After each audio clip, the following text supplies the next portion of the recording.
Magandang umaga po sa inyong lahat. Narito na po ang update natin sa lagay ng panahon sa ating bansa ngayong Biyernes ika-28 ng Marso taong 2025. Dahil sa paglandfall ng LPA, inaasahang maulap ang kalangitan at may mga biglaang buhos ng ulan sa mga lugar na ito sa Bicol Region, Lopez, Daet, Naga City, Virac, at Irosin. Mataas ang tsansa ng biglaang malakas na ulan dahil sa epekto ng LPA. Makikita ito sa satellite image. Ang paglandfall ng LPA ay magdadala rin ng maulap na kalangitan sa mga lugar sa Visayas. Ang nalalabing bahagi ng Luzon ay inaasahang magiging maaliwalas, ngunit may posibilidad pa rin ng isolated na pag-ulan dahil sa minomonitor na LPA. Inaasahang mataas ang temperatura sa Metro Manila kaya inaasahan ng maalinsangan na panahon. Dahil sa paglandfall ng LPA sa Eastern Visayas, maulap ang kalangitan sa buong Visayas at may posibilidad ng biglaang malakas na pag-ulan at thunderstorm.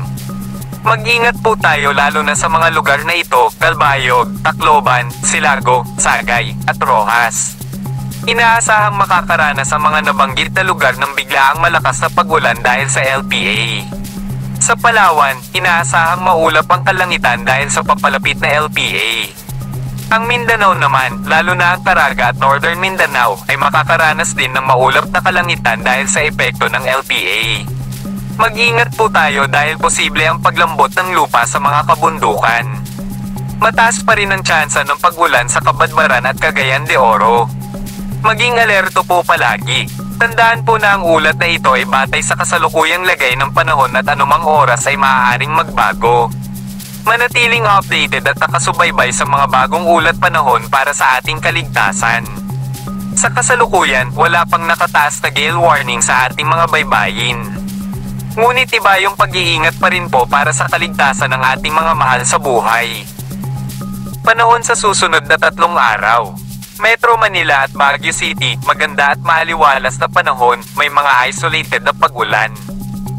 Legazpi City, maulan at maulap na kalangitan dahil sa low pressure area, may kalat-kalat na pag-ulan at posibleng thunderstorm. Visayas, maulan at maulap na panahon sa weekend, kalat-kalat na pag-ulan. Metro Davao, maulan at maulap na kalangitan dahil sa low pressure area, may kalat-kalat na pag-ulan at posibleng thunderstorm. Cagayan de Oro at Zamboanga City, maganda at maaliwalas na panahon sa 3 araw, maliban sa mga isolated na pag-ulan. Karagdagang impormasyon.